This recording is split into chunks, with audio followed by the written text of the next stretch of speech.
Bonjour les amis, Marc Maillot encore avec vous, avec notre dernière méditation dans notre série sur les 10 commandements, tiré toujours sur le catéchisme de Westminster.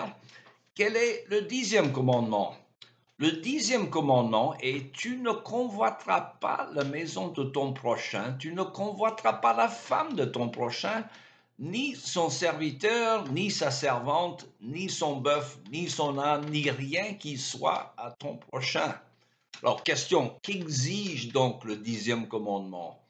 Le 10e commandement exige que nous soyons satisfaits de notre propre condition et que nous ayons d'honnêtes et loyales dispositions d'esprit à l'égard de notre prochain et de tout ce qui lui appartient. Qu'interdit le 10e commandement? Le 10e commandement nous interdit d'être mécontents de notre condition personnelle. Il nous défend aussi d'envier les biens de notre prochain ou d'éprouver quelque amertume envers lui. Donc le 10e commandement s'applique partout dans le monde, car la nature humaine est pareille. Mais il s'applique d'une manière, je dirais, plus particulière dans nos pays riches occidentaux, où la vaste majorité des gens ont tous les besoins, à savoir la nourriture, le logement et les vêtements nécessaires. Tous ces besoins sont satisfaits largement. Ainsi, l'orientation de la publicité à la télévision pousse à nous faire désirer des choses dont on n'a pas vraiment besoin. Elle vous incite à croire que pour être vraiment content ou heureux, il vous faut les choses que l'on essaie de vous vendre. Or, des chrétiens doivent trouver leur contentement en Dieu, car la vie et le bonheur ne dépendent pas de l'abondance de ses possessions, comme dit le Seigneur dans l'Évangile selon Luc, où il préface cette affirmation par un avertissement en disant, et je le cite, gardez-vous avec soin du désir de posséder sous toutes ses formes. Fin de citation.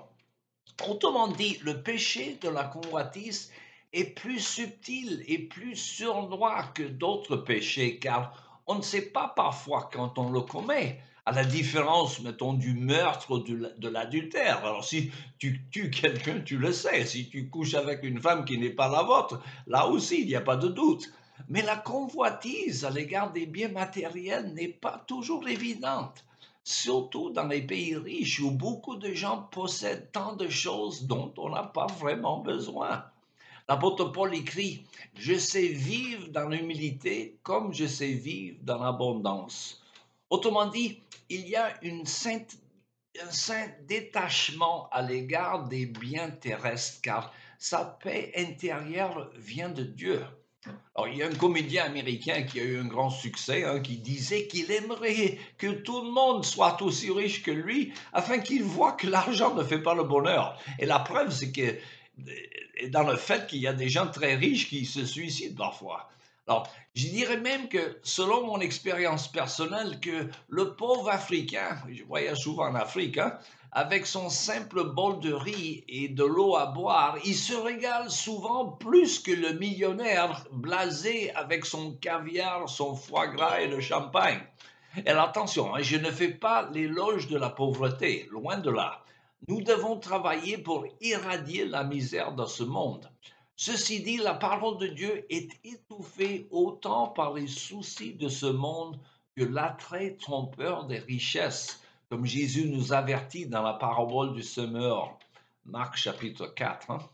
Alors le chrétien, comme le psalmiste, doit avoir confiance en Dieu qui n'abandonne pas les siens. David écrit au psaume 37, j'étais un enfant et me voilà vieux, je n'ai jamais vu celui qui est juste abandonné, ni ses descendants mendiant leur pain. Tout au long des jours, il a compassion, il prête aux autres, ses enfants seront en bénédiction. Psaume 37. Et de même, l'auteur de l'Épître aux Hébreux écrit que votre conduite ne soit pas guidée par l'amour de l'argent, contentez-vous de ce que vous avez, car Dieu lui-même a dit, je ne te délaisserai pas, je ne t'abandonnerai jamais. Hébreux 13, 5. Voilà des vérités qui nous aident à ne pas succomber au péché de la convoitise.